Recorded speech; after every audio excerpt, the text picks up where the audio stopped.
Welcome back to another episode of Podcast P, and today we are in for a treat. We got a special one. This man needs no introduction. He is Mr. Clutch. He is the NBA logo. He's done it all from player to scout to coach to NBA exec. We got Zeke from the Creek. You didn't think I knew that one? You didn't think I knew that one? Jerry West in the building. I just got to get up. I'm showing him there I am up there. I'm showing him there. Oh, okay, you got it.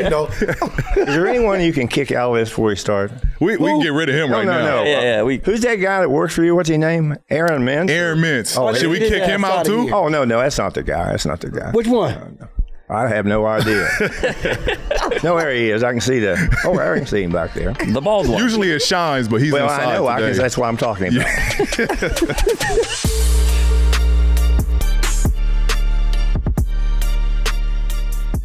Let's get to it. Mr. West, we appreciate having you on the set. So we're technically colleagues with the Clippers, and you work in the front office for us, but a lot of people don't know exactly what goes on in the front office. Can you explain to the audience what you do for us? I'm really a consultant to Steve Ballmer. I think when Steve first bought this team, he obviously anything he does, Paul, he wants it to be successful. And I think people, when they look at him, they always talk about his wealth and his success in life. That's not who he really is. This is one of the nicest human beings I've ever met. And he's as common as any person in the world. He and his wife, Connie, what they do for this city and other people throughout the world in terms of philanthropy, he's amazing. When he does something, sure, he wants to have a good team representing the city of Los Angeles, and also to have his name affixed with a team as the Clippers now. But the thing that really sets him apart, he does really care about people and the players, So he's been here for 8 years now, going on 9. Is that it? Sounds about right. Yeah, wow. Sounds about right. And but anyway, I've had the privilege of being around him a lot, and I'm an advisor to him. And somebody said, "Well, what do you advise Mr. Ballmer about?" And Paul, it would be pretty much to what's a change in the game. It's something that I think every time there's a change in something in the game, okay, 3-point line. I don't think anyone had any idea when the 3-point line came into existence what it would do to the game. I think in 1988, I was with the Lakers and we won a championship. I believe we shot 284 free throws, 384, something in there. Paul, in 3 games, they shoot that many today. Right. It makes it, I think, a more difficult game to coach. It emphasizes a different kind of player. I think crowds have to get used to it. There's some nights I go, and Paul, it's hard for me to watch in this sense. I'd rather see somebody make a beautiful pass, go in and lay it up instead of 4-on-1. Some guy runs behind the 3-point line and shoots a 3. The game is taught that way today. I don't like it. I don't think it makes for pretty basketball. And I think unless you have a great team late in the game, you're going to lose games. Yeah. You're taking points off the board. Yeah. But I think as long as the fans who are really involved in the game now, social media has driven this. Shows like this, it has driven it to a different heights we've seen before. But I think the other night I was watching the NBA Finals. The finals are being showed in 284 different countries or something like that. Game has grown. Global game. Think about that. That's soccer, which is a gigantic sport. In basketball, in terms of playing all over the world, they're very close together now. Yeah. Jackie, we're in the middle of the NBA Finals. What do you got cooking on Prize Picks? Man, it's a tight series, so I don't know. I think I'm going to roll with the Gabe, Vincent, and KCP, man. But wait, Tell the people what Prize Picks is. So Prize Picks is a daily fantasy app. You pick 2 to 6 players like the video on your screen. Then you pick if they will have more or less than their Prize Picks projection. You're not competing against other people. It's just you versus the projections available. Oh, look. I know how much I just won, but wait. Tell the people how much they can win on Prize Picks. So you can win up to 25 times your money on any entry. And on top of that, all first-time users that deposit using our promo code PodcastP will receive a 100% instant deposit match up to $100. That means if you deposit $20, Prize Picks will give you $20. If you deposit $100, Prize Picks will give you $100. And all I got to say, like I always do, cha-ching! What country would surprise you the most that plays more basketball than you think? What country? Well, I know China's up there. No, you're never going to get it. I mean, I want to say you got Australia who's growing in basketball. They have really good players. And you got Serbia. That's going to be another country that delivers NBA players here. They're big, well coached, and there's been some players from there already. Right. But actually, the country that plays the most national game, the Philippines. The Philippines. That was going to be one of the other teams I threw out there. Well, in 1972, I hate to tell you my age. 1972, I was invited by the NBA to be a judge in a Miss Universe contest. And I'm saying, what, a judge in a Miss Universe? Why? I'm going to leave after playing a season of basketball and being all over the world. Yeah. It was amazing. I couldn't go anywhere, Paul. And who would recognize me in the Philippines? Okay, who? These games were delayed like a month over there, a month. And people recognized players. If I wanted to go out, I had to go out through the kitchen. Yeah. To just get out of the hotel. Baskets hung up on every telephone pole, electrical pole. People played it like crazy. Yep. And there's an appeal to it. And again, if you get somebody that really has some pizzazz to his game, running, dunking, all the little exciting things that even kids that are, when I say kids, young men who are 6 feet, 6'2", dunking like crazy now, that brings a special allure to these young kids, okay? And why do people become basketball fans in this country? Because people drag their kids when they're little to go see you play. And at one time, they went to see me play. And even today, I have people to come up to me. And as you guys get a little bit older, you're going to see people come up to you. And that's what they're going to be talking about. My son saw me play, and pretty soon there was a picture with him standing in the background this big. And all of a sudden, he's got his kids at the game. So this game has its own allure to it. We got the giants of the game, guys that look like football players playing like they're 6'3". Yeah. It's a remarkable sport. Yeah. And it's going to get bigger. It's going to grow more and more. And I'm going to make a prediction. We're going to see a player in this league, I think, with this new financial system in place, Paul, I think you're going to have a player that's going to make $1 billion in his career. Yeah. $1 billion. I agree. That's just sure what you want to be younger? I want to be younger. I came in the game a little too late. Right. I do want to touch on because you've obviously seen the game grow and expand, and you touched on the 3-point line being added. How was that perceived back when you played? Because I think that opened up a whole new area for players that weren't necessarily skilled, but could shoot the ball really well. Right. How was it perceived back then when the 3-point line came about? Well, as I say, obviously that would have helped me a lot. I could make shots, and it was kind of interesting because once you develop certain skills, you're going to test those skills if there's no reward to it. Okay, there's no reward to it. You're going to still go out there because it gets easier to shoot the ball. And now that there's rewards, Steph Curry, he will be here forever. And there'll be somebody comes along that will shoot the ball like him. There will be. Because these kids are going to be watching him. They're going to be watching you. Anyone that they think that Waddy will let them replicate what they're doing. And it's always going to be the sexiest new skill, or he's a sexiest new player because he can do this. I just think it's an ever-changing sport. And to say, if we look at these players today, how many hours a day do you work out on your game? Let's say you guys do a lot more physical stuff, okay? In terms of lifting, stretching, which obviously is going to prolong your career. But I would say to myself, my goodness, if I had one of those places to go hide when I was a kid, you'd never found me. Mm-hmm. You'd never found me, because it's a solitary game. Everyone's got guys that work them out, right? Right. You don't need one damn person. You can do everything you want to in a basketball.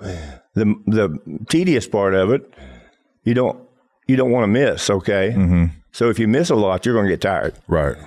Right. And but I just, to me, like shoot and follow. I think I'd like to see more drills were reactionary drills. Mm-hmm. Shoot and follow quickly.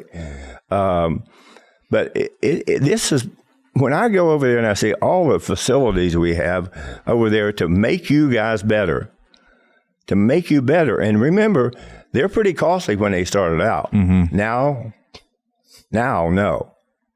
People can have them in their house, and these kids for Christmas, Mom, Dad, I want this, I want that. Court, yep. My God, there's every tool to get to the top of your profession if you have one major skill. Are you going to work hard enough? Mm-hmm. It's probably the biggest skill in basketball. After a certain point, if you get to the point where, this is good enough, no. You ever climb mountains when you was a kid? No, you didn't do that. I did.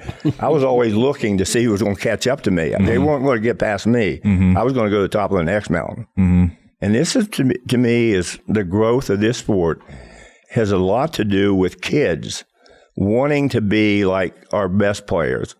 All of arguably you could say the three best players in the world are not from this country. In today's game now? On today's game? Yeah. So you got Giannis. I don't like it. Luka. You got Embiid. Oh, Embiid. And Jokic. Mm-hmm. Uh-huh. You got three. The guy in the Bucks, I've never seen a player like him in my life. You look at him, you said, oh my gosh, if this guy could shoot a little bit more consistently, particularly free throws, I love him as a player because he's a great guy and he just plays the game. There's no, nothing else going on. He plays the game. Mm-hmm. But I think you learn so much in this. When I was traveling in Europe and watching a lot of kids play, I've never seen so many big people in my life. In Serbia, all those countries surrounding Russia. I mean, every man is, in Serbia, I think at one time, the average height of a man was about 6'5" over there. Mm-hmm. Yeah, they're big people. If you get somebody that's going to work with these guys, my gosh, you might get something special, and we have some special ones, that's for sure. Yeah, that's very interesting. And I think that's just the growth of international ball in general. My wife's Serbian, and so she would tell me stories of the average guy over there is, 6'2", 6'3", like height runs in the Serbian culture. But now we have the French guy, Wemby. Yeah. Do you think that's the next wave or the next phase of players we're going to start to see, the 6'10", 6'11", that super skill? Like for Wemby's case, he's 7'6". Like, do you think the height of the NBA is going to start to go up? Because I think, there was an era where in the 70s, the 80s, the centers were 6'10", 6'11". Right. You could tell me more than what I know, but 7 foots weren't really that popular back in those days, right? Yeah, there's not that many 7-footers in this country, in the United States. Yeah, China has a ton of them. Yeah. At one time when Yao Ming was playing, they had over 100 kids that were 7 feet tall playing center, and obviously most of them weren't good enough. But I think the job that the NBA does, NBA Africa, is amazing. Mm-hmm. Is amazing. And you're talking sizes. Everyone used to say, well, I was almost 6'5", but Paul, really long, 40-inch sleeve length. And it makes you bigger. Yeah. But you look over in Africa, there are certain areas over there, these kids, they're all 6'6". They're all angular. And you give them a basketball. There's some unbelievable stories of watching these kids get better by themselves. But the NBA goes over there every summer. It's amazing what they've done. And I think the next wave, is going to come through the African countries. They're going to infiltrate into the countries that pay players for playing. And it's remarkable. It's an easy game to play. You don't need anyone to help you play. You can go out there if you're willing to work and really are in a position to want to learn, more importantly. This is where you're going to see these players from. I just got through coming back from Chicago, and again, you tell me when I'm talking too much. Okay, no, you are great. And they have the tryout camp, okay? Paul, everyone looks alike from a distance. You look at their heads. 6, unless they're shorter, which you can see. Everyone looks to me 6'5" to 6'7", tall, angular, all athletic. Today, everyone is talking, we talk about positional players. Well, those guys, depending on their body build, if you got somebody, you can play forwards in this league, and unless you have some guy that likes to hurt people, that's not going to work for you. Right. But it's just amazing to me what I see. All these kids, we had a workout today. I went over there and I said, God, except for one kid, everyone looked just alike. Yeah. From a height perspective. Yeah. And so what they've done, they're dribbling exceptional. They work their fannies off. They're physically strong. They're versatile. And, unfortunately, all of them want to dribble the ball. And some of them shouldn't be dribbling the ball. Do the other little things, and you'll fit in with the better players on your team. But it's amazing to me that it's like I was kidding a bunch of guys a year ago in Chicago. There's a whole bunch of us that been around the league for a while, and we're talking about. I said they almost look like you go buy a car, and you get the same car except a different interior. They're all the same in terms of how they're built and everything. And I think it's fascinating because there's coaches. Coaches say they're going to play small. Well, you better have a couple big guys back there play a little bit bigger. Yeah. But that is even giving the coaches another weapon, Paul. Yeah. To play small, to go versatility of your lineup. You get some real fun plays then. I got a question. So you talked about how the growth of the game, it's growing a lot, and social media plays a huge part in that. And you talked about how, like, Steph Curry, it's phenomenal the way he's shooting the ball. And me and Paul have talked about it, how it's exciting to watch. And you also talked about how you can still work out by yourself, and all these kids, their parents are sending them to trainers, and they're kind of forgetting like the love of the game, just them, the ball, the hoop, in a gym, using their imagination. How do you kind of feel about, kids kind of losing that aspect because they're watching Steph Curry? When they get a ball, they want to go out to the 3-point line 5 feet behind the line and just start tossing them up. And we're kind of losing a little bit like the fundamentals of basketball. I wouldn't look at the fundamentals. That's a great fundamental to have, okay? The shooting aspect of it. But I think where it doesn't make sense is that everyone is not equipped to do that, okay? They're not. And everyone has not had his background. His dad was a player in the NBA, hanging around the gym all the time.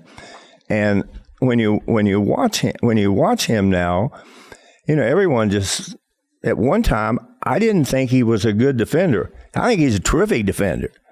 I mean, I damn sure like to play where he'll pass the ball. But he's got that unique skill that has changed the game a lot. And the more they emphasize it, the more these young kids are talking about, per their parents, pushing him that direction. And don't kid yourself. Parents do this. And to me, I wouldn't want to see Shaquille O'Neal try to shoot threes. I know that. I saw him shoot free throws.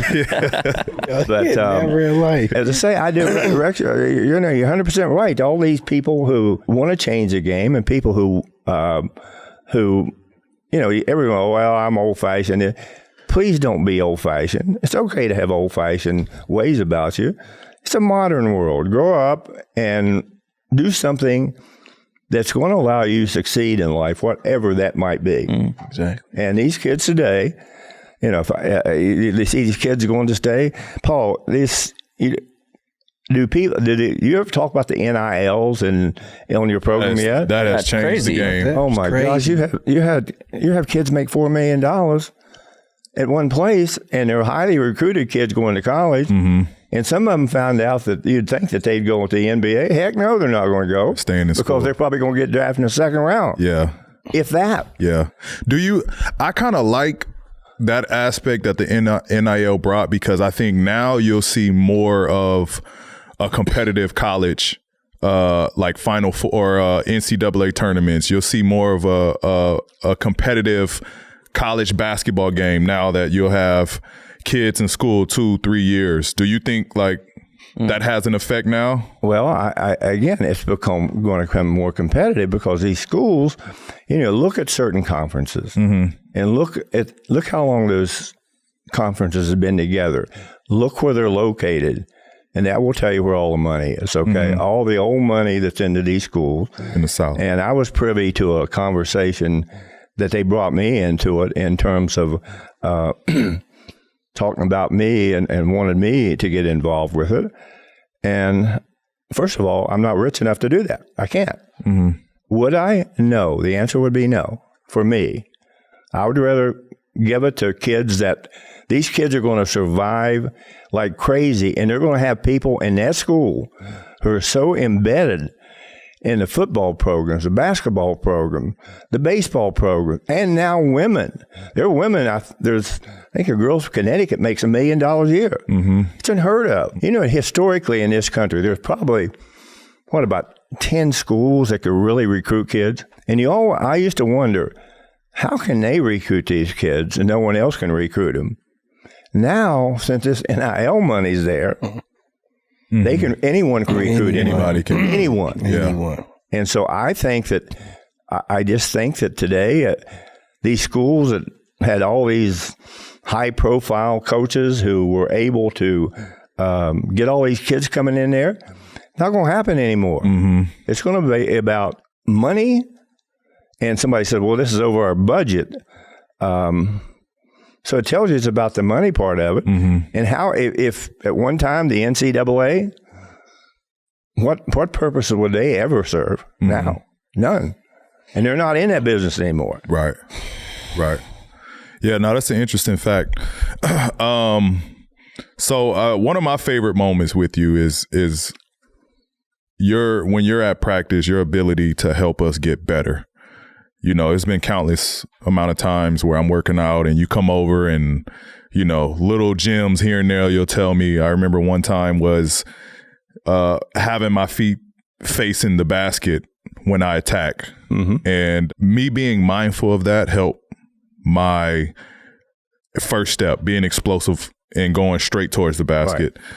Right. When you see stuff through practice, is that just your love of the game? You want to give your point of view on stuff? Like, where does that come from? Well, as I say, even today, but kids are really, really well schooled. But Paul, sometimes their footwork is going to lead them to nothing but jump shots. Okay, sometimes it's going to lead to no balance.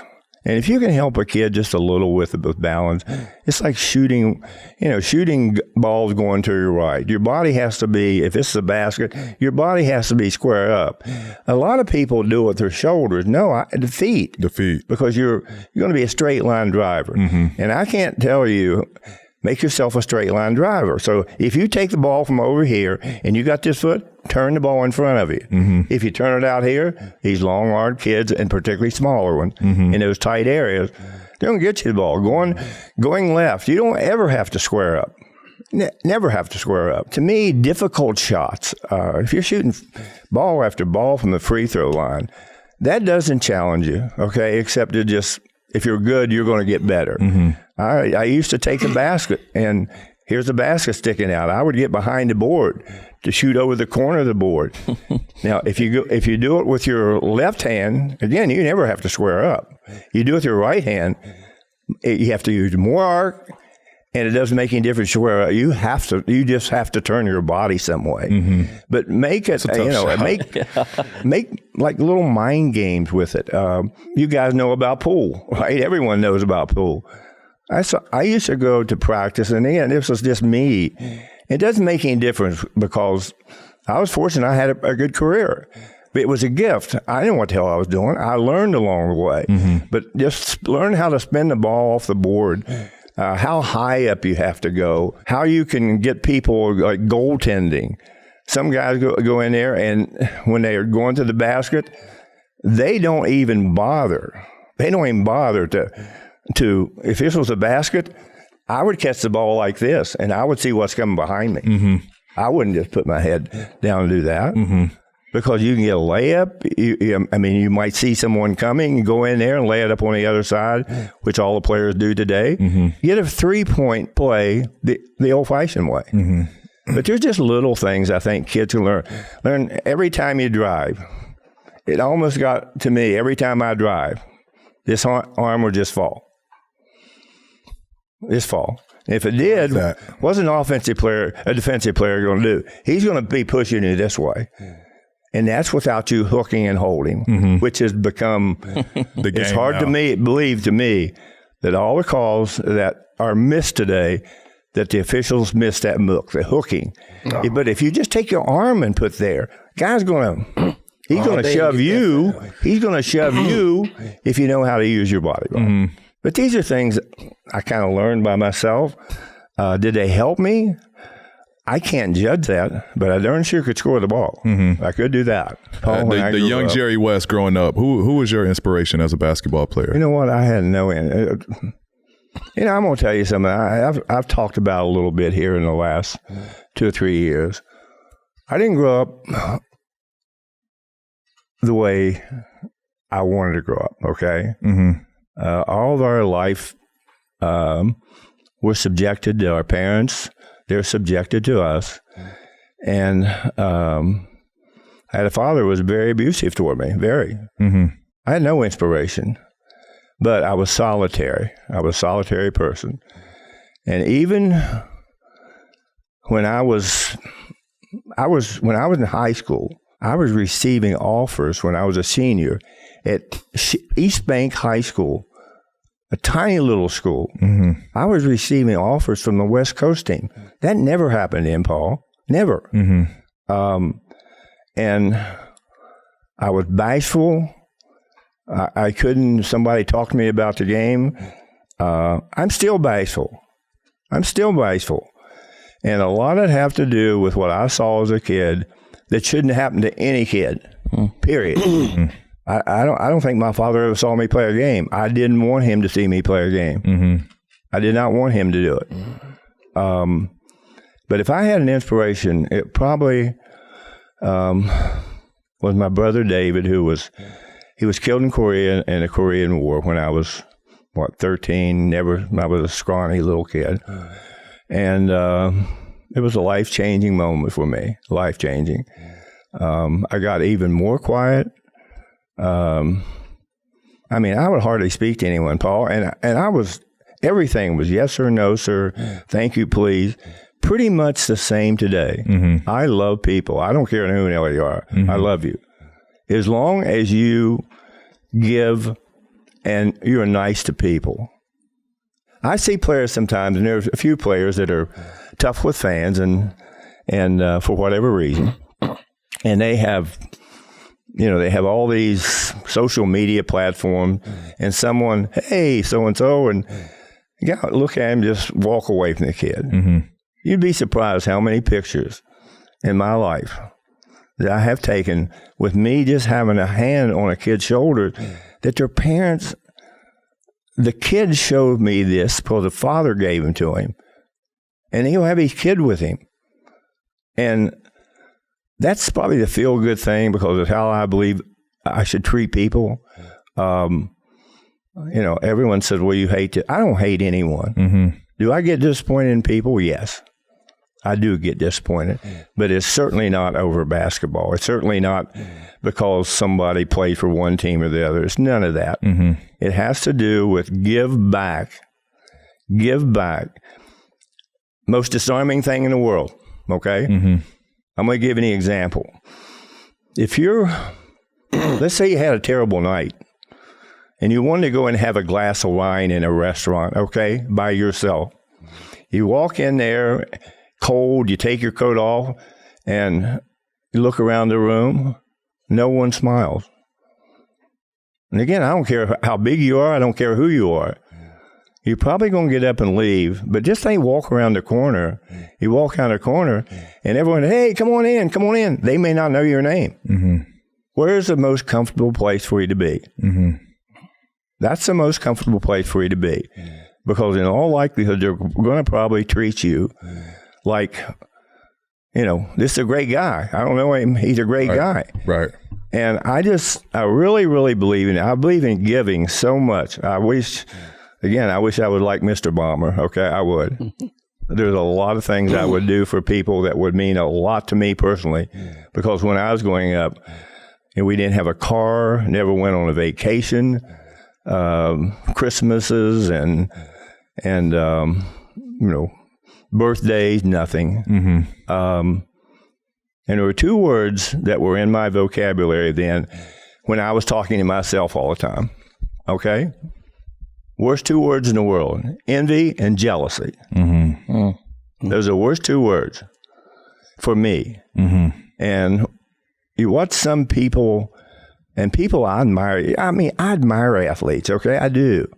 But I will usually go higher with them if they have some of those qualities.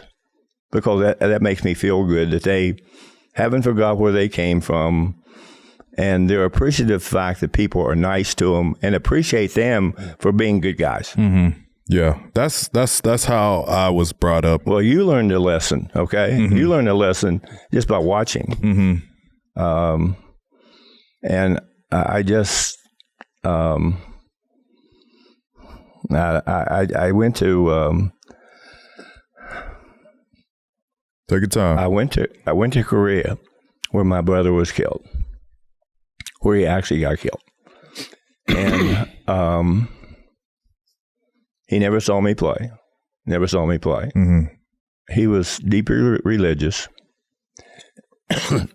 He always loved to give, and we had nothing to give, nothing, except of ourselves or hello and goodbye.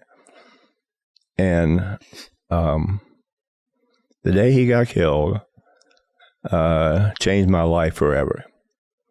You thought I was quiet before. I was really quiet afterwards. And to go into, I was like comatose. I didn't, and I said to myself, my God, who's going to pay any attention to me? That's how I felt. Who's going to pay attention to me? At that point in time, no. But the ironic thing for me, Paul, and how I changed is that when I was little, no one wanted me. No one. When I was going to high school, my first couple of years, no one wanted me. After that, everyone wanted me. Mm-hmm. And I'm saying to myself, what difference was it in me when no one wanted me? Because I had a skill that people wanted to be around. I was furious. What was my self-worth? Did I have any self-worth? And I think if we get judged by what people say about us, and particularly today because you guys get so much publicity, I used to love when people were writing nasty things about me, and they were very rare, okay, very rare. I used to love it. You know why? They identified who they really are. Regardless if I would talk to them as a press, and you guys, I guess, are forced to do that, I would have talked to them, yes, no, thank you, please. That's it. I wouldn't say anything. And during my life, I say these obstacles that I've had to overcome, I actually feel sorry for my kids, that they have to put up with Jerry West being the logo, with Jerry West, being a fairly big part of the NBA during my career. I feel sorry for them because the expectation level for them is to be like me. You can't be like me because, number one, completely different. I'm completely different than people would ever know. And it's going to change. It's going to stay that way. I have, we were talking about your agent, whatever his name is. And we were talking about him. I have kind of a unique relationship with him, Paul. I call him, get all over him. I tell him we're going to trade you to Alaska, North Pole, by the way. And to me, you have to have fun with each other, okay? If somebody wants to trade somebody, there's nothing that he can do about it. If I'm working there, if the owner wants to do it, forget it. He's gone, okay? It could be anyone, the biggest stars. And it's just so different for me to, the saddest things in my life, particularly when I ran the Lakers, was you'd get kids in there, and they only had 10 kids on a team there for a while, and obviously the money was not much at all. And these kids would come in there, and they were like hungry. They were so excited to be there. And Paul, they might get cut. They may not even make it through training camp. First round pick. Training camp. That's the worst feeling in the world. And also saying goodbye to somebody you loved as a player. You loved as a player. Is that one of the hardest parts of oh God, yes. being I told you, NBA exec? I told you, I emotionally that's doing something wrong. And I've talked about some things in my life that probably people feel awkward about talking about your teammates and stuff like that. I don't have anything awkward. Awkward nor derogatory to say about my teammates. We're all different, thrown into a cluster of people. But the greatest learning experience I ever had in my life, after a couple of years, I didn't have a white roommate after that. I only wanted a black roommate. No, it's not funny. Is it? I learned so much. Greater appreciation for a lot of things. The commonality that I had with all of my teammates, but particularly with them. I love to read. I am a big reader. I like to read things that are serious and significant. And some of the things I read, people would never even associate with me. They wouldn't, because I want to learn. And even though I'm 85 years old, I'm fortunate my mind still works, and I know what I'm doing. It would be sad if I didn't, but that's how when I went to school, I was a terrible student. I didn't care. I didn't want to go to school, Paul. The only reason I went, because I wanted to compete. That's it. But the greatest learning experience I've ever had, oh my gosh, the camaraderie, the love you have for each other, average person would never know. Yeah. They'd never know. I want to ask you a question, Mr. West. We all know you had a basketball career that people can only imagine, but you speak very vocal on depression. So I want to know, from your experience, what can you give today's NBA players advice on their mental health? Well, I tell you, again, I think you have to look if you look at the structure of an athlete, okay, and it's terrible to talk about an athlete having a structure, you do. Because number one, you have to want to compete, okay? There's something that attracts the hell out of you about a sport, okay? You just can't. Somebody said, why do you like to go to practice? The bounce, the ball. I can hear it at night. It's crazy, but I can hear it. So that's something I'm real familiar with. But I think probably the biggest thing for me in terms of how we react to any stimulus around us is, if I'm telling some kid something, I said, have fun with it. I said, don't ever leave an opportunity on the floor or in your life that's not explored that you might be good at. Because some people will pigeonhole themselves as athletes, and they'll forget there's a life after basketball. Mm-hmm. How long do you think you can play basketball, Paul? How long would you like to play? I would like to play at least another. Well, I always say this.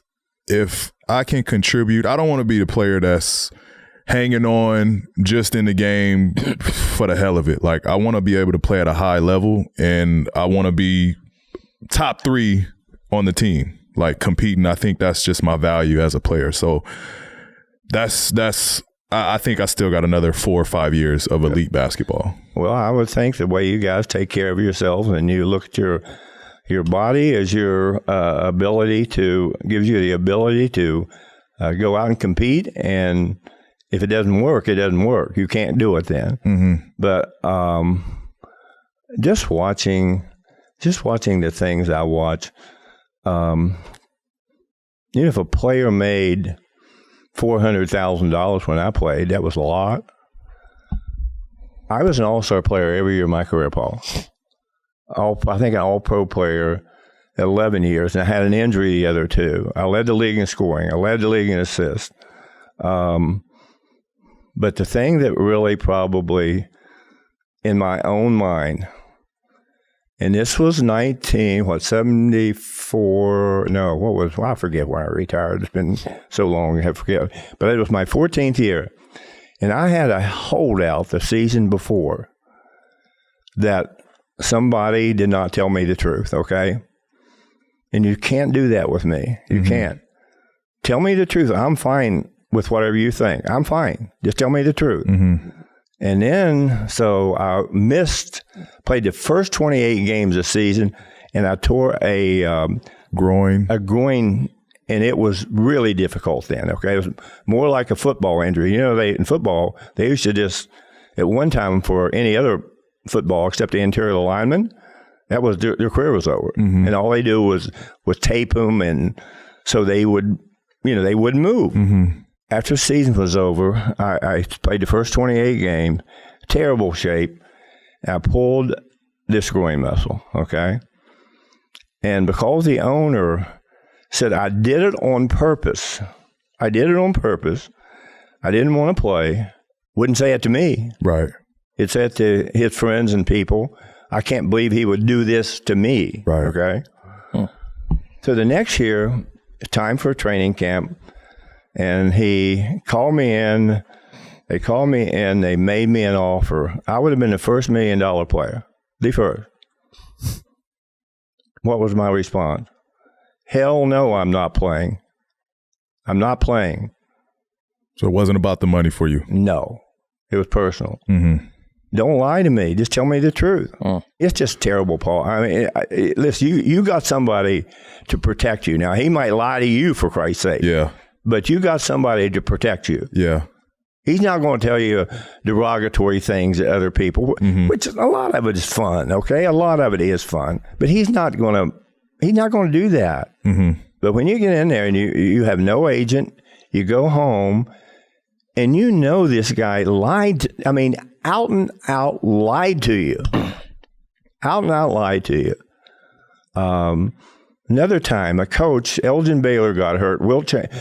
He got hurt. We had a really good team. And we were playing then the Baltimore Wizards. And, Paul, I was in the height of my career, okay? I don't know why I was, as I say, I could score. You couldn't. Mm-hmm. I was going to score. Mm-hmm. And Elgin Baylor gets hurt, and I think the first minute and a half of the game, he tore the ligament on his kneecap. He was done. And I had my college coach who recruited me at West Virginia, and he followed me out here to be the Lakers coach.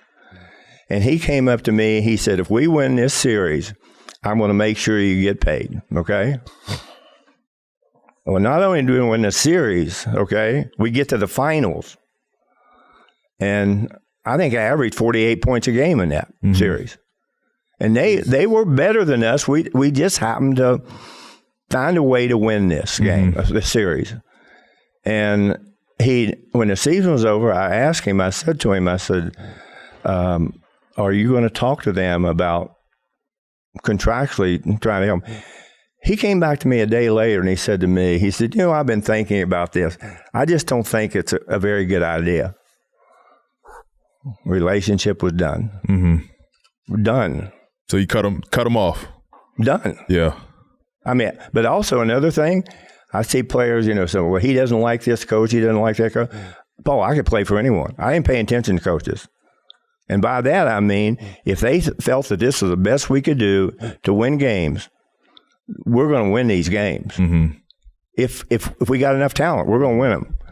But I never had a problem with coaches. That was never a problem at all. I just, as I say, deceptive people, and boy, oh boy, there's a lot of them. There's still a lot of them in this league. And I feel sorry for them because everyone craves publicity so much and wants their name. And everyone wants somebody to say nice things about you.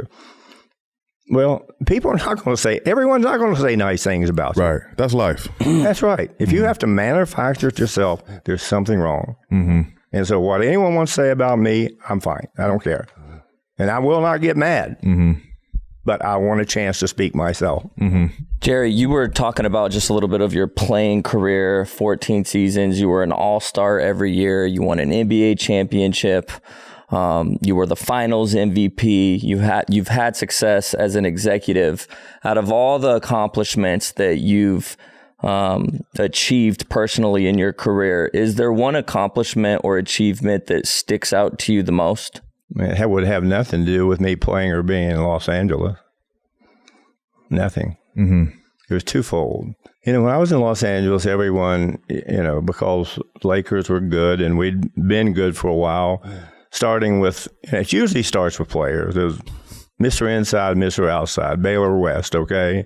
And then Baylor, Chamberlain, and West. And then, Kobe and Shaquille. I mean, a bunch of different players. And so those players are, they're part of the history of the team. But it had nothing to do with that. In Los Angeles, when I left here as an executive, I just walked away. I didn't say anything to anyone. I left town, no press conference, nothing. I was done. I didn't want to talk about it.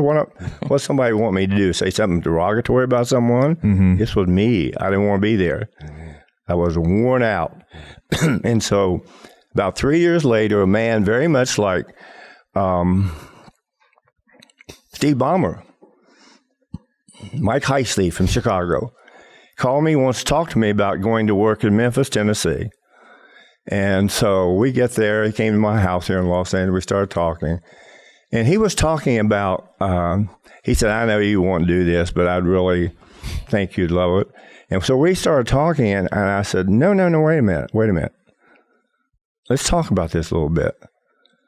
He said, well, why would you even consider doing this? The most games they'd ever won is 23.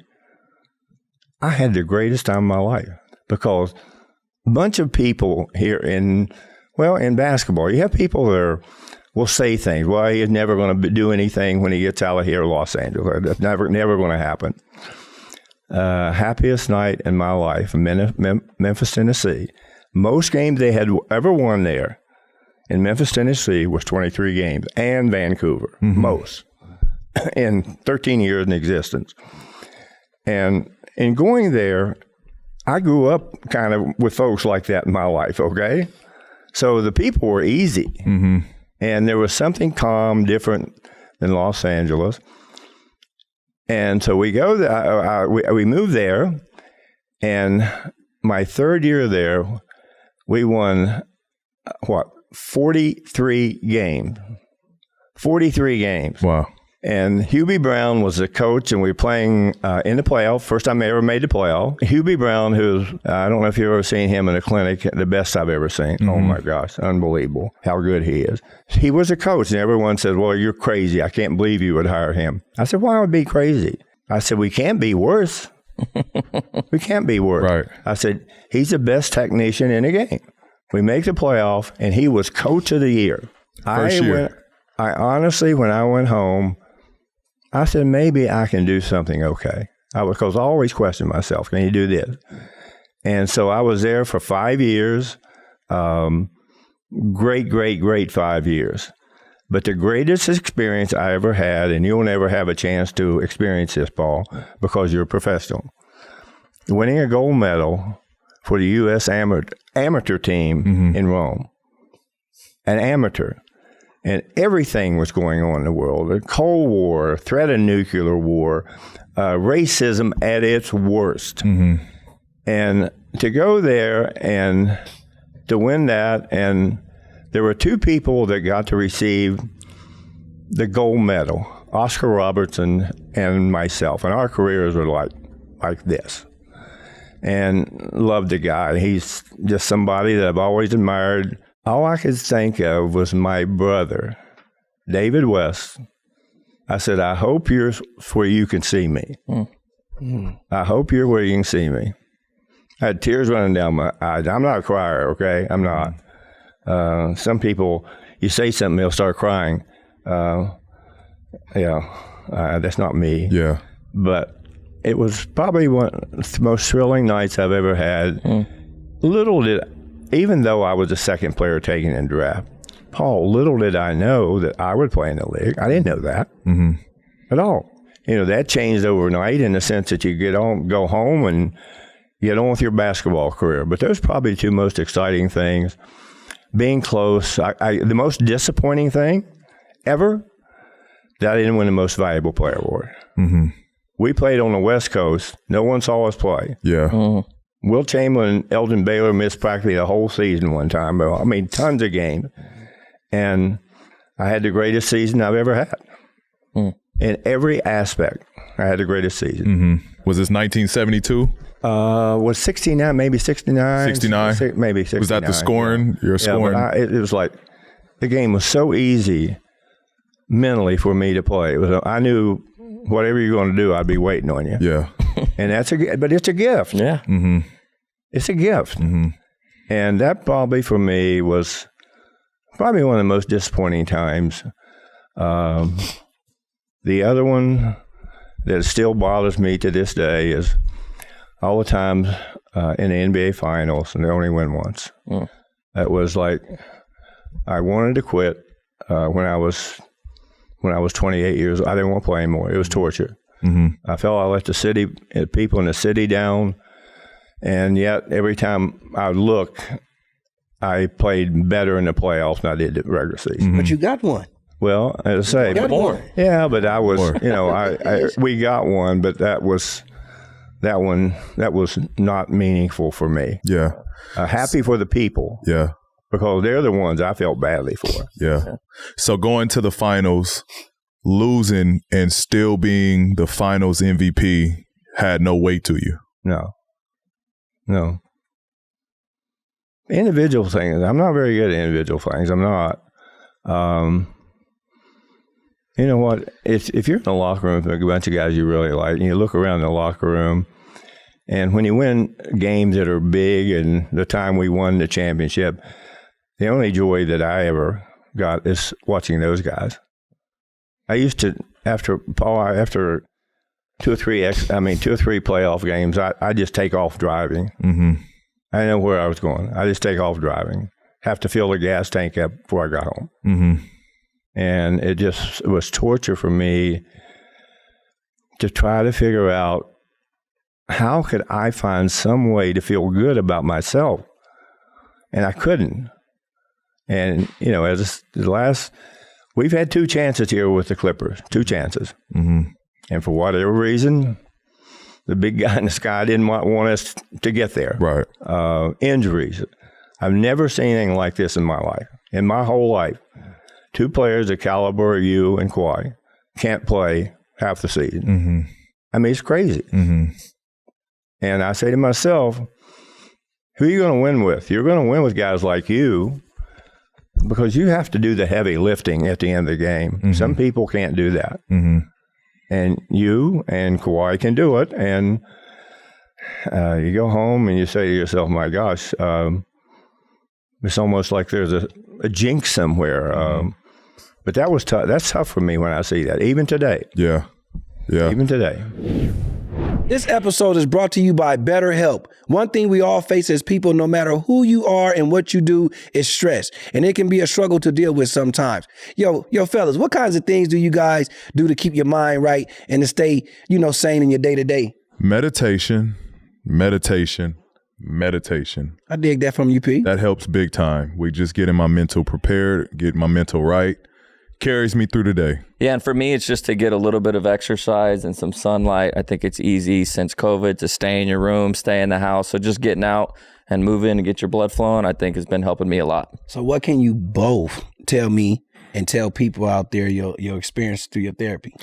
Therapy is all about deepening your self-awareness and understanding, because sometimes we don't know what we want or why we react the way we do until we talk things through. It's helpful for learning positive coping skills and how to set boundaries. It helps you become the best version of yourself. Was it hard for you guys to find a therapist? No, I just had a couple friends that had went and got a referral. What about you, P? If you're thinking of starting therapy, give BetterHelp a try. It's entirely online, designed to be convenient, flexible, and suited to your schedules. Discover your potential with BetterHelp. Visit BetterHelp.com/podcastp today to get 10% off your first month. That's BetterHelp, HELP.com/podcastp. You talked about, having a gift, and not only as a player, but as an executive, you're known for being able to spot talent, most notably Kobe. But what's maybe one thing that when you're prospecting? That's the easy ones. Yeah. Those are the easy ones. So for a more difficult one, what's like one thing that you're looking for? You touched on competing, but what's the number one thing that Jerry West looks at when he's prospecting or kind of scouting a player? Well, it's really interesting. When you go to even a practice, college practice, what are you looking for? It's the same thing with me. Who's going to compete? Who's going to be on the ball? Guys don't have to jump on the floor, but who's ready to jump on the floor, get a loose ball? Who is in a position to make a play? And whose face is going to be there? I'll guarantee you, if you watch the same guys around loose balls, they're going to be there. In the NBA, same guys, they're going to be there. And to me, I think that's easy to identify. But you mentioned players that people wouldn't pay any attention to. AC Green. What did he do? He rebounded. And he ran. He never missed a game. He wasn't the most gifted player in the world, but the coach could write his name in that lineup. He was going to be out there every darn night. You didn't have to go back and worry about getting 10 rebounds. He's going to get 10 to 14 a night. And he was a unbelievable, valuable team to us, but he served a role. And I think the deterioration of franchises starts today, and you can see it. You get some guy played for a team for a long time, and pretty soon they're like everyone pays attention to that player. But if you look at certain players wear well. They wear well. And certain players, from a injury perspective, my God, these poor guys, you look at Kawhi's body. I mean, how can he ever get hurt? I feel so badly for him. It drives me crazy. He doesn't have a chance, and he works his fanny off. But it is so hard for me to watch a game where I have a bias in the game. It's hard because you want to see good things happen. And when they don't, you almost feel like there's a hex there. Why can't they get over this next hurdle? Why can't they? And sometimes teams just don't fit together. And the more you try, sometimes you pick up players that everyone wants. Heck, they get hurt or they don't fit in with what you have. but you got to keep trying. You got to keep your nose to the grindstone. You got to pay attention to what's going on in the league today. Kobe Bryant, it was easy for you to kind of see, his talent, but could you kind of walk us through that workout? You stopped the workout early, then you were able to trade for him. Could you give us any insight on that workout and what you saw in Kobe? What wowed you there? Well, I think the one thing, and again, you remember, he did not play basketball here in the States until he got to high school. He went to Italy with his father, professional player. And when he went over there, he was, he all of a sudden he becomes a linguist. Oh, you think he spoke at least 3 languages. And it's a different lifestyle over there, completely different. And when he came back here, all of a sudden, he had been playing against all these kids over there. And he was unbelievably skilled. His work ethic, second to none. He wasn't afraid of anything. And it was genuine. It's not verbiage. Right. I saw film on him. Eventually, Arn Tellem, who was an agent here in town, now he runs the Pistons. Joe, his dad, Arn Tellem was Joe's dad's agent. And so Kobe started hanging around here in this country, and all of a sudden, people were shouting out at him, what are you going to do? What are you going to do? Well, thought New Jersey was going to draft him. And Arn told him he can't play back here. Now, here's an agent's influence. And he said he can't play back here. And why can't he play back here? We don't want him to play with all this pressure around here. Gets in the draft. I offered the first pick in the draft for Vlade Divac, who was a very good center and someone you want to play with. And everyone thought there was something wrong with him. So 1 through 13, they passed on him during the draft. I talked to these people for 3 weeks. It was almost like begging them, because the big prize in the deal, we thought we might have a chance to sign Shaquille O'Neal, never knowing that we would get him. And so when we got them, Paul, it was like a twofold message you're sending. First of all, it's about improving your team greatly, and then the financial wherewithal changed the dynamics to this franchise.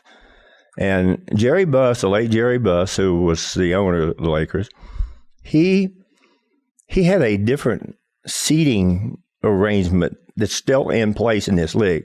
Different prices to see different players. That's where all this stuff started with him when we got those two. But it was like, to watch him work out, it was like ridiculous. Okay, I mean, he was like a man. Playing against kindergarten people. That's how advanced he was. And he was versatile. But he was a furious, ferocious defender. That's all he did. He wanted to compete. He went down. We were going to training camp. His first training camp, you cannot sign a contract here in Los Angeles unless you're 18 years old. It has to do with the movie industry, and so he couldn't even sign a contract. And he would tell me, I said, "What are you doing this week? I'm going to go play ball here." I said, "Kobe, why don't you do this indoors? Don't go out." Get a call from a trainer. He'd broken his wrist playing down at Venice Beach, so he missed training camp. You go over in training camp, and you watch him, and it's like, you almost felt you had to strap him down. He could not sit down. Could not. And so he had a chance to develop his left hand over there. Okay. But he was just one of those guys that, again, size. You two guys stand side by side. You might be a touch taller, or pretty close. But he was just a natural player who, when he was born, there was a heck of a lot of gold dust sprinkled on this guy. A lot of gold dust. And he did not disappoint. He played every night. You didn't have to ask him to play hard. That's just what he brought. Rest in peace to the great Kobe Bryant. What's a story from Kobe that you'll always cherish? There's a lot of things that went on in his life that I don't feel comfortable talking about.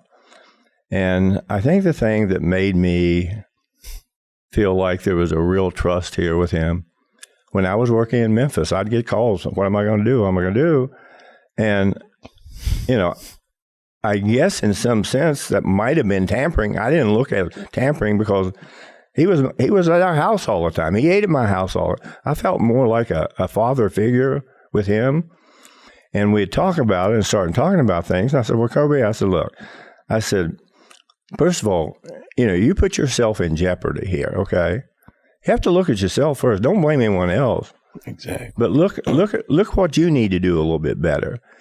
And so it became more and more of a trust issue. He became a free agent, okay? And he called me. And his agent then was Rob Pelinka. And so I met them in Orange County in a hotel room. And he said he wanted to come to Memphis and play basketball. Really? That's great. And I looked at him and I said, you kidding me? Yeah. And he said, no. And I said, Kobe, no. It's just, you belong somewhere out here, okay? You belong somewhere out here. And even though he would have never played there, I just wanted to reassure him that don't feel like you have any obligation with me or the Grizzlies to play here. And because he would have never played there, it wasn't going to happen. And I just got to know him that well. And, we would communicate a little bit, not a lot, because I do believe in the sanctity of a contract. And it's just someone that I really like personally. But he got to be tough, okay, very difficult. Yeah. And I remember one day he wanted to challenge Shaquille O'Neal. And I said, are you crazy or not? I said, this big dude, gonna eat you. Leave him alone. Leave the big dude alone. But I had a wonderful relationship with him. Forget it as a basketball player. Mm. I love what he stood for, his commitment to excellence, his commitment to not be afraid to go up there and lead. He wasn't afraid of failing. Once you get afraid of failing, you're going to fail. Mm-hmm. He was not afraid. Mm-hmm. Once you get afraid of failing. I love that. Oh, that's awesome. I like this tattoo. I want tattoo right there. Once you're afraid to fail, you will fail. You will fail. I like that. I just want to follow up on Kobe to Memphis. There was a slight possibility Kobe would have went to Memphis because we hear about him possibly looking at Chicago. I just don't think that would have happened because you had to look at his life. He was different. He was going to be more successful outside of basketball. Okay, he had it's almost mentally had a script in his mind that this is what I'm going to do. And he was gifted in a lot of areas, okay? It wasn't, physically, obviously off the charts. Yeah. But mentally, he was gifted. Yeah. And he took this incredible interest in women. He was going to make a difference in a lot of those kids' lives. Mm-hmm. And he was just uniquely different. As I say, I wonder where his... What would have been the highlight of his life as a player? Mm-hmm. And more importantly, when he walked away from the game. Yeah. Yeah. I think that's what is so tough to understand or come to grips to is with how he approached basketball, just how he was going to approach life in that next phase. Like, I was looking forward as a fan and, as a little brother to his, I became really close to him the year of his passing. So, I was all into what's next. Like, what are you going to do next? And you saw the short stories and him publishing books. And remember where you were the day he died? Oscar. Mm-hmm. I do. It was in Orlando. I was sitting in my house in Los Angeles, and I was reading the Sunday newspaper. It was kind of a rainy, overcast day. Not a lot, just drizzly. And I get a call and said, did you hear about this helicopter crash? I said, no. I said, helicopter crash? Yeah. Well, we think it's Kobe Bryant's helicopter that he flies in. I said, oh, my God, he wouldn't be doing that. Mm-hmm. Well, that evening, I was pretty worn out. I really was. It was like, no, this can't happen. Mm-hmm. And if you've gone that way, if they would have just 5 minutes, nothing. Right. Nothing. Right. And, the ugly parts of it come out, the lawsuits. God, it's so tragic. How can he even want to bring it up again? Right. But it was in my house, in a family room. I have a bowl there, and there's a picture of him with Giannis on the sideline of a Laker game. She got her head on his shoulder.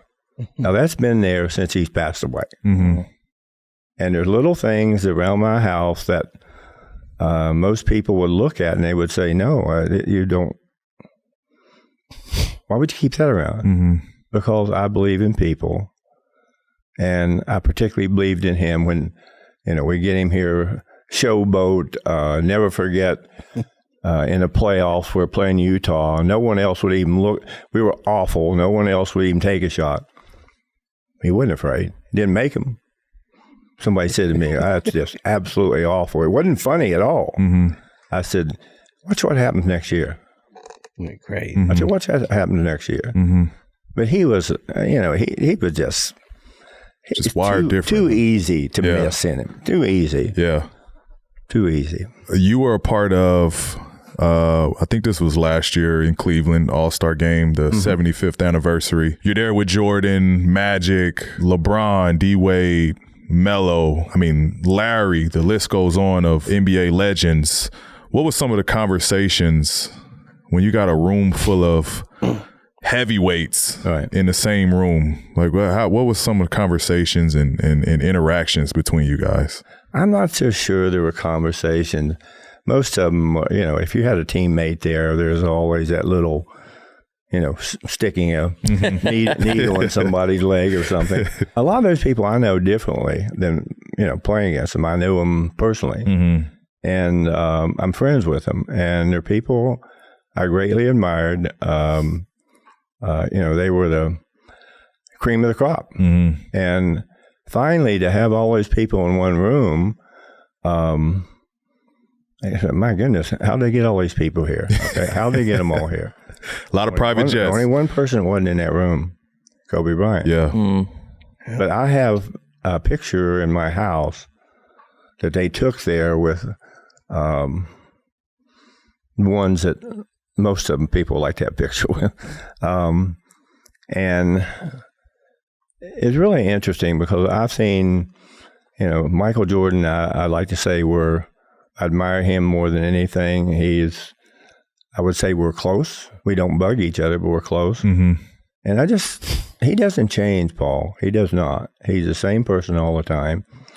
And it really troubles me when, Scottie Pippen, who I had a great feeling as a player, I see him with, for whatever reason, he's with Michael. Why he's even bothered doing that, I don't know. Mm-hmm. But I really like Scottie. He was a hell of a player, really good. I don't understand as you get older, and this, it makes no sense to me. He ought to be thankful that he won that many games, that many championships with a special team. Right. He got a special player there with you. Right. You touched on that word, jealousy and envy. I don't, something, Paul, I don't know that. I know Scottie. I don't know him nearly. Well, obviously I know Michael well. Mm-hmm. But with Scottie, I don't know Scottie that well. I don't. But he's always been very pleasant and very nice to me. And as I say, I admired him tremendously as a player. Mm-hmm. He got better every year. It wasn't somebody just fell off a cliff. Mm-hmm. He was a really good player. And whatever happens in relationships, and when particularly if you look at a team, and you would think that those guys like that would have the most special relationship in the world. Right. Mm-hmm. Right. I just haven't understood that. Right. I think that's where the new media, I think, people that hear about what Scottie's saying about Michael, I think that's probably the most disappointing part about it is that team and how special and the bonds. I think it'd just be easy for Scottie to give MJ a call and resolve things between each other than to attack him through media. Right. Maybe somebody wouldn't accept the call. But that's one thing. That's one thing. The line might not work at this point. And he pushed the envelope. Blocked. But I do agree. I do agree with that. I'm a big fan of Scottie Pippen, and you know you would be. He paved the way for somebody like me. Right. He was a heck of a player. And together they were two incredible defenders playing together, which you don't see very often. What's that guy who plays for the Clippers? Well, there's two guys who plays for the Clippers. And the Claw. Kawhi. Yeah. You see players like that. Yeah. We got to find a way to get these guys out there on a skateboard so you can play. Just roll on the court, huh? I think at this point we just need to cherry pick. Jerry, you talked about knowing Michael Jordan well and Kobe Bryant as well. Did you three ever hang out or have any conversations, moments, just having you either three or of them? together? You, Kobe, and Michael all together? No, not with, individually, yes. But no, I see Michael at least once a year where I'm around him 3 or 4 days. So, yeah. And he didn't change. He didn't change. This is a super random question, but do you golf? I used to golf, yeah. So Paul has recently taken up the sport of golf. And when you've been talking about Michael Jordan, did you ever have any fun golf stories with Michael or get to go out there and play? And who would win? When I was playing then? You and Michael in golf. I don't think I should answer that. Okay. Michael's gotten a lot better. He's very competitive. He's gotten a lot. He loves to play. He'll play 36 every day. Yeah, that's very hard to do. Well, Paul, listen to this. When he was here in Los Angeles, he'd come in town and he'd get in touch with me and wanted to play golf. And I'm a member of Bel Air Country Club. I've been for 100 years, it seems like. And he'd go out and play 36 a day of the game. Go out and score 40, 50. Never got tired. Yeah. That's just a skill of its own. That is a real gift. A real gift. Think about how hot it gets out there. We just played at the Madison Club not too long ago. Madison Club? Yeah. Spring. I know that. I want to talk about this golf cart you have. Right. I hear this golf cart is just amazing. It's probably got a logo on the side. No. No, that's not true. No. I wouldn't. I don't do stuff like that. No, that's not me. Alan Smolinski gave me a little tidbit on that. You got this golf cart that everybody sees driving around the Madison. 44 on it. Okay. Yeah, on one side. And what's on the other? Well, I don't see it a lot. So it does have that. Somebody in my family must have put it on there. Was it you? I'll tell you one thing. The greatest thing about being a logo, you get paid a lot of money for it. Okay? Yeah. Oh, my God. Probably made about 2 cents off of that. Everyone wants to change the logo, so yeah. But no, it's I used to be a very good golfer. Very good. I could shoot low scores. What's low? In the 60s. I was a plus 3. I was a plus 3 handicap. Plus 3. Yeah. And my lowest plus 3 handicap. Jesus. You got a long way to go. What's your handicap? The plus 30. The golf bag? We went golfing. we played 18 for the first time. Right. Par 72. What do you think Paul George shot out there? I don't. If you were to take a computer, I'll give you a. No, it took. Let's just say the round took several hours longer than what. I'll tell you this. It was 3 figures. It was what? Triple figures. Oh! I didn't really say that. Yeah. You don't. When you go buy golf balls, you go buy them by the barrel. Yep. Okay. I tell you what. When you're ready to start getting serious at golf, you call me, okay, and I'll take you and I'll pay for lessons from you, okay, for you. Okay. It's in Palm Springs. Okay. The Madison Club. Hey, please, please. You know it's bad. You know it's bad when the people that drive around, right, and they deliver. It asks you, "What do you guys need? You guys need anything?" Oh, yeah. You know it's bad when you ask for more balls. Right. Like that's where you know it's a long day. Well, Paul, we're going to have to find you a way to get all these sponsors and that agent of yours, whatever, I forget his name. Yeah, we got to watch that guy. I don't trust him either. He should be able to get him golf balls. Yeah, I mean, that's one thing he could get us. I would love to buy you some golf balls, but my God, Buy me a new knee. broke. Buying golf balls for you. He is taking it very seriously, though. please. We've been going to the driving range about once a week. He is getting some lessons. To me. He's got the bug. Get rid of this. Oh, I'm not teaching him. No. Jerry, trust me. Don't not take credit now. You've been teaching Okay. I've been telling him he needs to go. I've been telling him, go like get a how lesson. you If you really want to learn the game, you need to learn. You can take lessons from anyone. I'll give him lessons from someone. Okay, not anyone, but someone really good. I'm coming to you. Let me know when this lesson goes down. You spoke about the logo. Hypothetically, if Adam Silver gave you the opportunity to pick who should be the next logo, I would never do that. It's disrespectful to other players. Okay. I have players that, and do you have any idea what the logo was about? No. It was about marketing. Mm-hmm.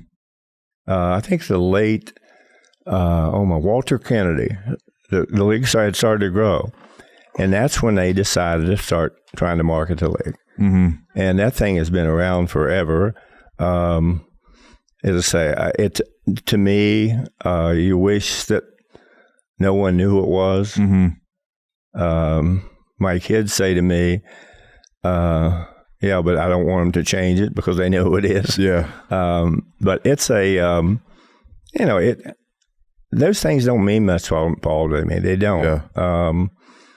It's just, if that's me, here's what my response is. If that's me, I'm flattered. Mm-hmm. That's always my response. I never talk about it. But as I say, it's for a different reason. Mm-hmm. And a reason why you will be able to get paid. What's your next contract coming up? You'll probably be able to make about 10,000. I mean, I'm sorry, 100,000 per second. But it's he didn't even respond. Per second. He didn't even respond. You're sick, bro. I want to ask on when you were dubbed the logo and the NBA made you as a logo. Was there backlash around the league? Oh no! Like, hey, I'm not playing in this league if he's years ago. Yeah. And I happened to be. There were 5 guys. No one knew who they were. No one. Mm-hmm. No one. They were all silhouettes. Mm-hmm. But the guy who said it would fit better on the apparel and stuff, that's who did it. Okay. Yeah, so like you joked around like he's made 2 cents off the logo. So and I could be wrong here, but it was a silhouette. Didn't they not like the photographer? Does the NBA? I don't know what question I'm asking. I heard there was some drama around like you don't actually get credit. Like the NBA doesn't admit it. Like why? How come you haven't been paid for that logo? Well, as I say, it doesn't make any difference, you guys. I'm just different. I don't like publicity. I've never liked it. If people respect me for some of the things that happen in my life because of sports, fine. But it's like there's another award out there too. I would hope you win that one. Which is that? What award? Mr. Clutch Award. Yeah. New. That's a new award too. Yeah. Yeah. Yeah. Maybe I can get them all named after me. That'll be dope. That would be you great. You have to laugh at stuff like that. Yeah. Most people can't laugh themselves. Yeah. I think it's still a great honor to you that even you haven't played the game in, well, I don't want to throw the number out there, but it's been a while since you played. It doesn't make any difference. Yeah. But there's still to this day, like I tell my daughter is 9, that's the logo. Right. When she sees you at the game, right. I tell her that's the logo. And now she knows, she identifies the NBA sign with, oh, that's who that is. Right. So I think it's still an honor to you that generations will know. Honestly, Paul, I tell you, I don't know. I don't look at it that way. Mm-hmm. I'm just different. I don't want to be,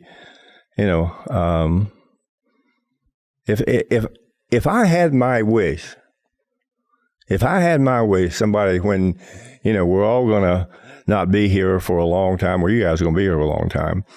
But I have often thought, what would I like for people to think about me? Mm-hmm. He was a good guy and he cared. That would be it. Mm-hmm. Nothing more. Mm-hmm. I like that. Nothing more. Nothing less. So the NBA got it right. They chose the right silhouette. I want to talk about something that happened this year that I would have never thought that would happen. LeBron James passed Kareem scoring record. Right. Did you ever imagine that would ever happen? Oh, yeah. And I tell you why. Why? Because we're getting players that are uniquely sized, do have unique skills. And I think he's gotten better as a shooter. He competes his fanny off. I'm a big fan. And to watch him play, he dominates a game, particularly when there's an open court game. He's going to dominate the game. Mm-hmm. Right. He knows what he's doing, and he carries people. They want to play with him. Mm-hmm. Right. They want to play with him. I'm a big fan of his, and also for the league itself, okay? Mm-hmm. It helps every one of these players. And envy and jealousy has no place in the league when it comes to what he contributes to the league or his respective team. Mm-hmm. And I think people get envy and jealousy. There's envy and jealousy there. Mm-hmm. I don't get it. Yeah. Is that number is his record being broken, do you think? Somebody will break it or not? Yeah. LeBron's. Well, because he's in counting.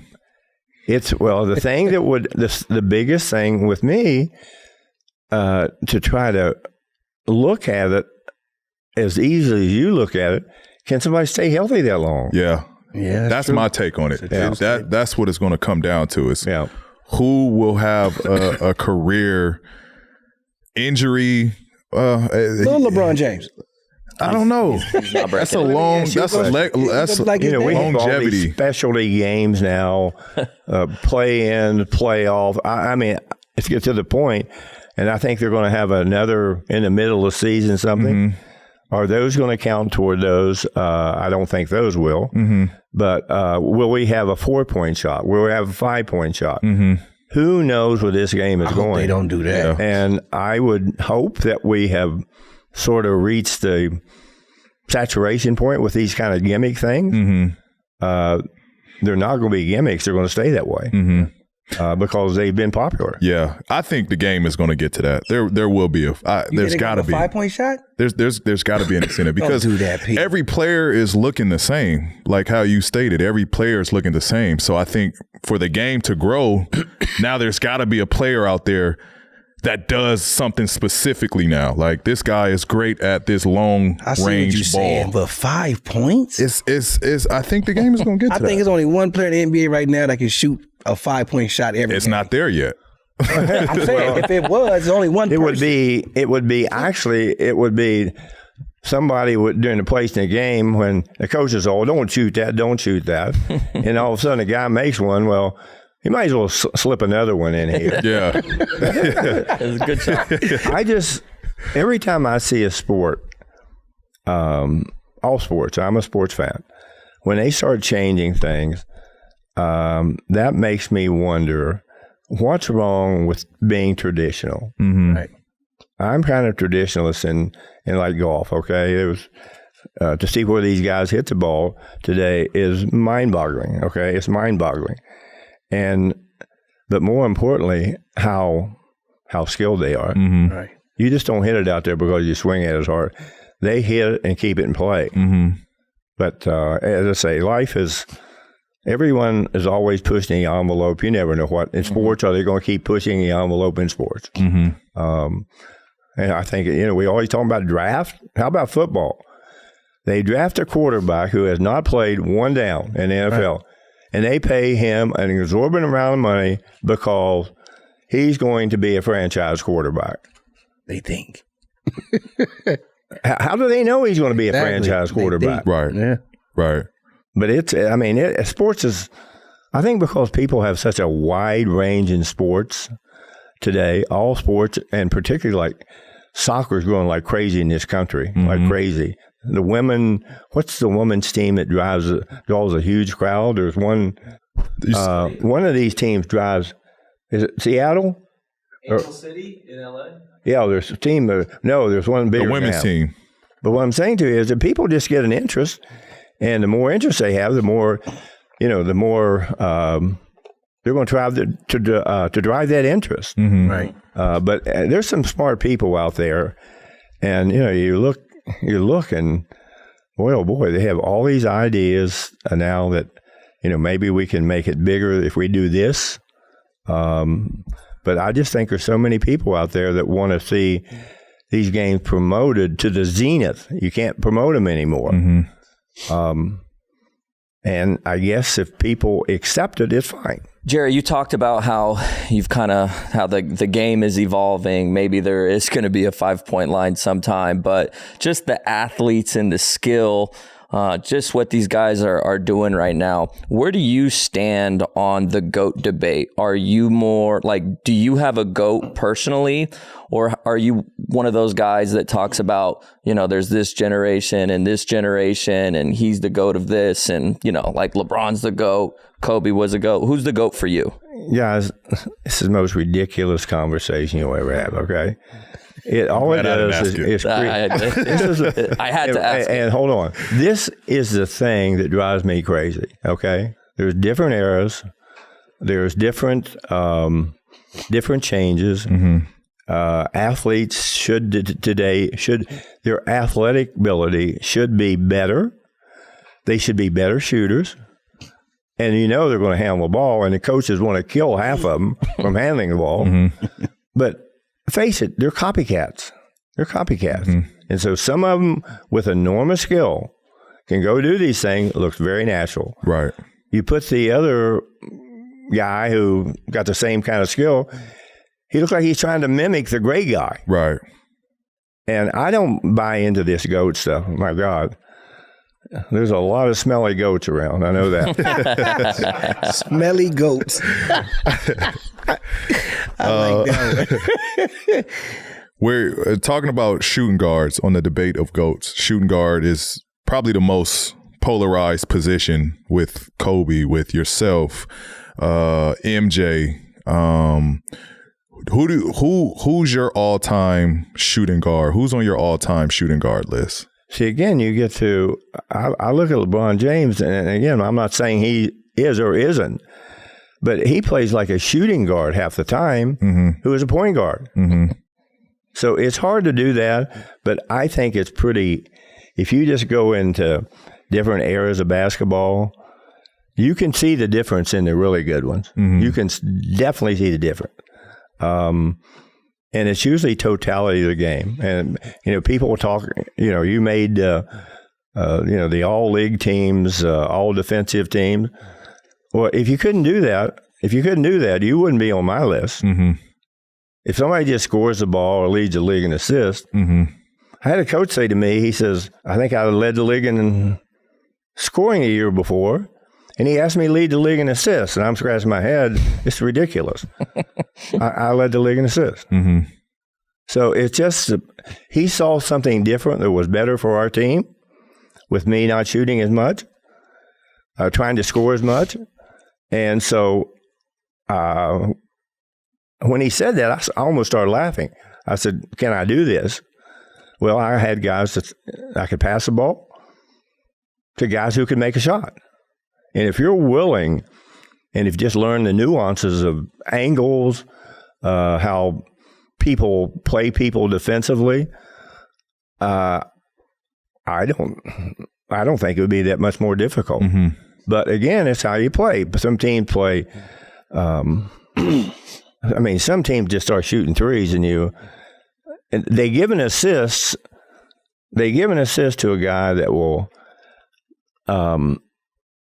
Somebody will get a rebound. He'll throw the ball to mid-court. The guy will drive all the way to the basket, and he'll dunk the ball. That is not an assist. I'm sorry. Yeah, but he's rewarded directly to a it. basket. Yeah.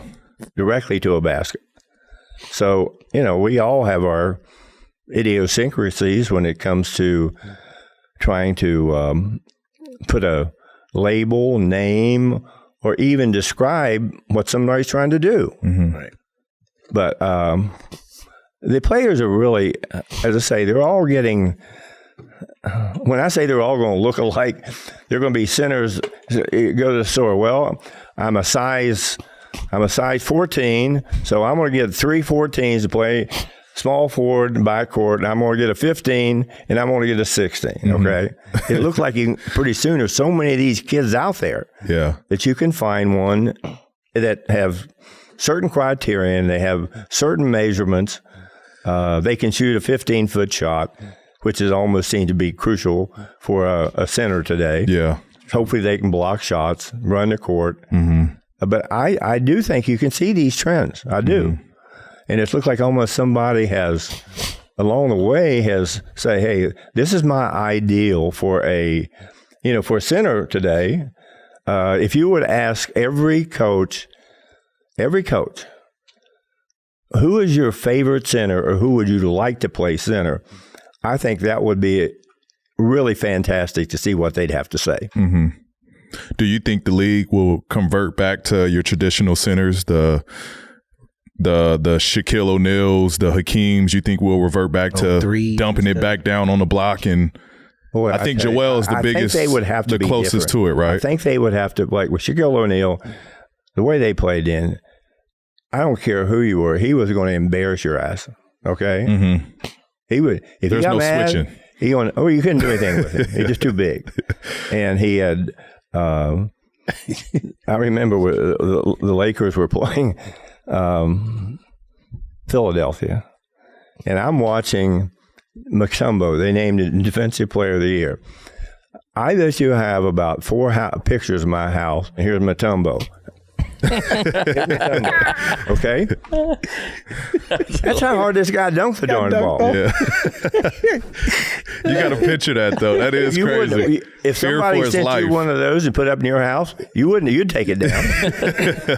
Dad, what's that guy doing to you? He's beating you up. That's what Birdman gonna do you when he come over. He is. Come on. He come to my house to see that picture. He taking it down. I got the poster of me dunking on Birdman. Birdman's like this as well. So. Okay, you got it. Yeah. He's got one. Right. I want to shout out Birdman.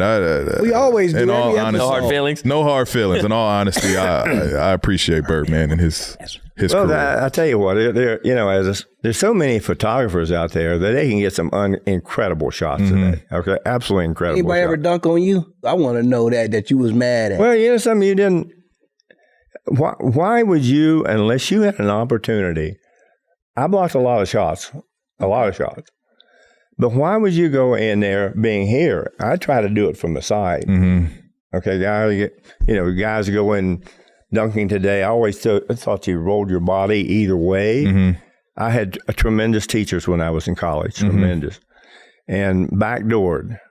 Where you guys get backdoor, to me, if you just pivot this way, you'd catch it half the time. That was again, a skill. this is what I was taught. Yeah. Coaches probably wouldn't think to do that because they're looking... Because the one thing that's happened, defenses, because of length and size of guys, you get a lot of guys that are aggressive overplaying. And if you got a good passing center, you're going to get a lot of good stuff. I want to ask you something outside of the Clippers. Right. Outside of the Clippers, who's your favorite player to watch? Outside of the Clippers? Yeah. Favorite player to watch today? Yep. Boy, oh boy, that's tough. Something about Giannis that attracts me to him because I just think that I try to look at somebody, if you're really good, who would you like to play with? Is he going to make you better? I don't know if he's going to make you better. I don't. But the thing that he does, if you watch their team, they follow him. Okay, they follow him. When he doesn't play, remember early in the year, they would take him out. He'd start a game, play 2 minutes, and they take him out for 4 minutes. Right. Because he was hyperventilating. That tells me something about him, that he has some extra juice inside of him. What about the Joker, Luka, Steph, Tatum? It's a lot of them out there. Chamberlain. I said Tatum. Oh, no, he would. It would only be a few. Steph is just a fantastic person. Oh my God, what a great guy.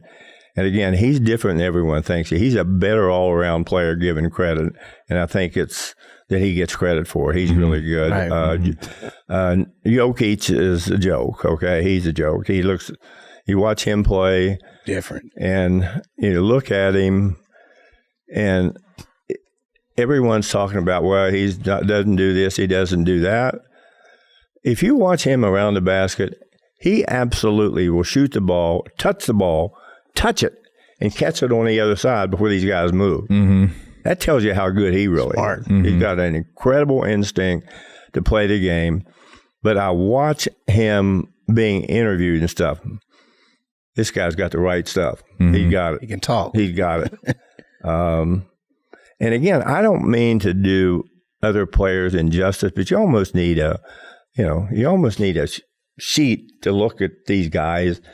And who's in vogue today? The Joker, he's in vogue.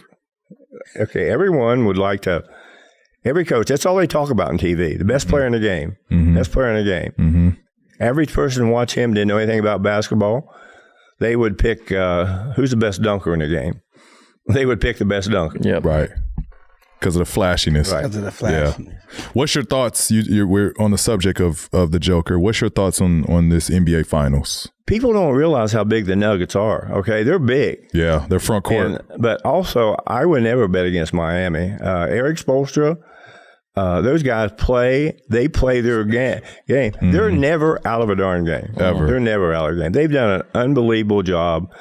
I worked with, when I say work, if you're around someone, it doesn't mean you work with them. You're with them right. That works for a team. With Mike Malone, terrific. He's, I heard somebody criticizing these players the other day. Well, if you watch the game, they made a lot of defensive mistakes where they'd end up with two guys on one, and Miami's got all those three-point shooters. Mm-hmm. I don't root against teams. I don't. I do not root against teams. Mm-hmm. No, I don't. Somebody said, well, the Lakers. You root against the Lakers? No. If we're playing them, for sure I want us to win by 20. Right. Yeah. Okay. But I'm sure when they're playing us, they want to win by 20. Right. But no, I think this has a chance to be before we play every game, we've been having some kids in to work out. They always ask me, who do you like tonight? Okay. I give them my opinion. I've been wrong once. One time I thought Boston would beat beat Miami in that game. In that game 7, right? Game 7. Mm-hmm. So with that said, give us your opinion on this series. You're all personal. I'm just saying. Wait, give it to me. You've never been wrong, so you're going to help me. Pat Riley's a friend of mine, okay? So it's hard for me to root against Pat. Mm-hmm. And yet, I want the team in the West to win. Mm-hmm. Let us say on my back. East is a... That's who winning, man, in the West. I'm with you. Hey, let me ask you a question. What is that check for? $175,000. Yeah, well, we'll make sure Paul gets it to you. We're going to get it to you. No, it's just 175,000 peanuts. We need air. Wait, what? Only kidding. Well, Mr. West, that is a wrap on an unbelievable episode. We thank you for sharing all the wonderful stories. You're the perfect man to be on this episode, and just to give us a glimpse. Go ahead and show them put it on display. Show them how we got a legend I want here. to say, I would like to say something on. Go ahead, close us out. Behalf of you, if I might. What is that for? I just saw it for somebody. I'm gonna have Jerry West sign it. And where is he? I don't even know. I'm trying to find him. When you go in this league, I think the one thing that it's sometimes most pleasant surprise for me is that you see players and they go through different stages of their careers, different crap happens, and all of a sudden they either get away from it or they're still involved. And Paul, I really didn't know you except from a distance, and obviously I was a fan. Mm-hmm. But this is a good guy, okay? He's a good guy. His heart's in the right place. And, it's easy for me to sit here and make something up. I'm not going to make anything up, okay? It's a pleasure to be around you. It really is. And your heart's in the right place. I like things you do in your life. And obviously, if you could help the Clippers win the championship this year or next year or whatever, I would be externally grateful for you guys. Yeah. But thanks for having me. Wish you nothing but success going forward. Thank you. Appreciate you. Thank you, Mr. West. Thank you, Mr. West. Thanks for having you, Mr. West. Thank you. The biggest ever, man.